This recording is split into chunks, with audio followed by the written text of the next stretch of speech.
Monsieur Olaf Scholz, le chancelier allemand, vient de faire une déclaration qui surprend son bloc. Le chancelier allemand vient de prendre tout son bloc à contre-pied. Pendant que les Alliés sont en train d'intensifier les efforts de guerre contre la Russie, pendant qu'on est en train même d'étudier ou d'envisager d'autoriser l'Ukraine à utiliser les missiles américains à frapper la Russie en profondeur, M. Olaf Scholz, lui, il a autre chose dans la tête. Waouh! Là, Emmanuel Macron, Joe Biden, M. Zelensky ne pouvaient pas imaginer pire que ça. Je comprends maintenant pourquoi M. Olaf Scholz interdit catégoriquement l'utilisation ou voire même l'envoi des missiles de longue portée allemands, les missiles Taurus. Je comprends maintenant pourquoi le ministre de la Défense allemand, Boris Pistorius, a clairement dit à M. Zelensky, nous ne pouvons pas vous donner ces missiles-là. Vous ne pouvez pas vous servir de ces missiles pour frapper la Russie en profondeur. Notre politique là-dessus est inchangeable, c'est irréversible. Quelle que soit la situation, peu importe ce qui va se passer, nous ne pourrons jamais permettre que vous utilisez nos missiles frapper la Russie en profondeur. Monsieur Olaf Scholz était en interview avec la chaîne publique qu'on appelle ZDF. Monsieur Olaf Scholz demande à ses alliés, les États-Unis, la France, la Grande-Bretagne, qu'il est maintenant temps de passer rapidement à la table de négociation. Waouh! À la table de négociation. Il est maintenant temps de passer rapidement que possible à la table de négociation afin d'arrêter cette guerre. Olaf Scholz, qu'est-ce qui s'est passé? Ou bien est-ce que c'est la défaite lors des élections régionales dans l'Allemagne de l'Est qui vous fait dire ça? Ou bien tout simplement vous avez compris que vous n'avez aucune chance de l'emporter face à la Russie? Ou bien vous vous dites tout simplement que tout ce que nous sommes en train de faire, en réalité, le but c'est quoi? Est-ce que c'est le but, c'est de gagner face à la Russie, chose qui est impossible? Ou bien le but c'est de maintenir l'instabilité sur le continent européen? Ou bien c'est le but c'est de nous pousser à acheter les armes américaines à des coûts faramineux? Mais si c'est ça, nous les Européens, nous devons ouvrir les yeux parce que nous sommes en train de nous endetter de façon considérable. Nous sommes en train de nous enfoncer même dans une crise économique qui ne dira pas son nom. Parce que, regardez, autour de nous, la plupart des pays européens sont en train d'augmenter le budget alloué à la défense. La Pologne l'a fait, l'Allemagne l'a fait, Pays-Bas l'a fait, la France l'a fait, d'autres encore, Finlande, la Suède. Chacun est en train d'augmenter son budget alloué à la défense.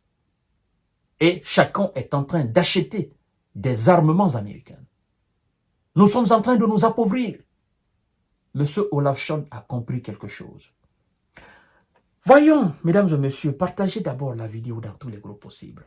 Abonnez-vous sur ma chaîne YouTube Kanté J Visionnaire le vrai et activez la cloche de notification. Surtout, partagez la vidéo et abonnez-vous. Partagez la vidéo et abonnez-vous, mesdames et messieurs. Voyons ce que M. Olaf Scholz a dit exactement. Oui, Olaf Scholz juge qu'il est grand temps d'intensifier les efforts en faveur de la paix en Ukraine.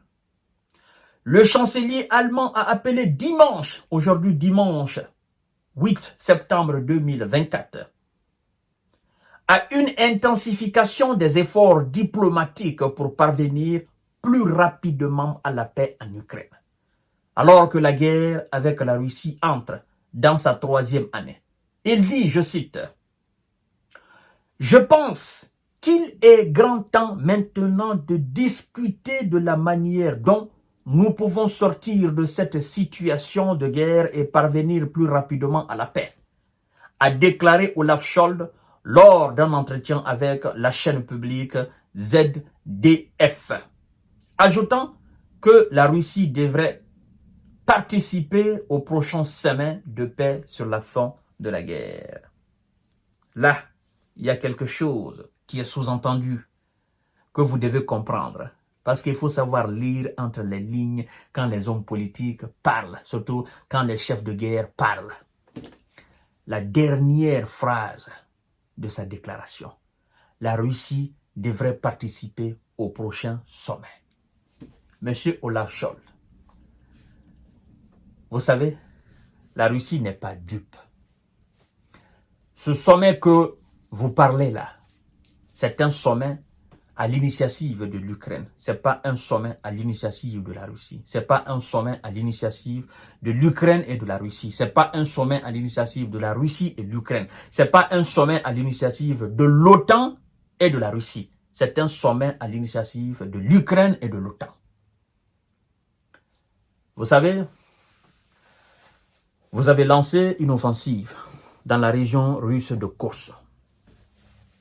Et vous espérez que le prochain sommet, cela entre dans les comptes. C'est ce que vous espérez. Mais la Russie n'est pas dupe. Si c'est à cause de ça, vous demandez que la paix soit rapidement ramenée en Ukraine. Si c'est à cause de ça, vous faites appel à l'intensification des efforts diplomatiques afin d'envoyer la paix en Ukraine. Laissez-moi vous dire que vous avez échoué alors, monsieur Olaf Scholz. Parce que la Russie ne viendra jamais autour de la table en laissant les militaires ukrainiens dans la région de Kursk. Laissez-moi vous dire cela. Elle n'acceptera pas. Ce serait une faiblesse de sa part. Ce serait une défaite de sa part. S'il doit y avoir de sommet de paix en Ukraine, laissez-moi vous dire, ce serait après la sortie définitive ou l'élimination ou l'anéantissement définitif des militaires otaniens sur le sol russe. Dans ce cas, la Russie pourrait étudier l'éventualité de convoquer un sommet afin de discuter de comment vous allez sortir de paix. Vladimir Poutine a fait une déclaration sur la paix. Vous ne l'avez pas certainement écouté. Lors de ce forum économique, n'est-ce pas, à l'Extrême-Orient, il a dit, nous sommes prêts pour aller autour de la table. Nous sommes prêts à un pourparler. Mais nous allons reprendre le pourparler d'Istanbul en 2022. Oui, parce que l'Ukraine était prête à accepter ça. Mais les alliés ont dit non, vous ne pouvez pas accepter. Et donc, la Russie dit, nous allons reprendre ce pourparler d'Istanbul, Turquie. Les termes de ce pourparler, nous allons reprendre là-bas. Et il a dit quelque chose de très important. Nous allons tenir compte des réalités du terrain. 2022, les réalités du terrain de 2022 ont changé. Il y a une autre réalité du terrain aujourd'hui. Et cette réalité du terrain, c'est que la Russie est sur le point de mettre la main sur la ville de Pokrovsk, M. Olaf Scholz. Et après Pokrovsk, si rien n'est fait, elle va mettre main sur la ville de Kramatorsk. Alors, M. Olaf Scholz, exactement votre appel à l'intensification des efforts diplomatiques vise à faire quoi? Vise à faire quoi? À faire plier la Russie. Oh non, nous sommes dans la région de Kursk.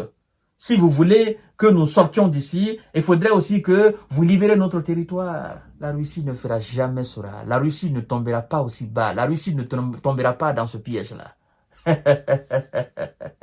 Même nous, simples analystes et observateurs de cette question géopolitique, géostratégie en Ukraine, nous comprenons facilement cela. Alors, si nous comprenons facilement, pensez-vous que la Russie n'a pas déjà analysé la situation? Elle a déjà analysé, M. Olaf Scholz. Alors, revoyez encore votre plan de paix. Revoyez encore votre déclaration. Revoyez la stratégie que vous êtes en train de mettre en place pour museler la Russie.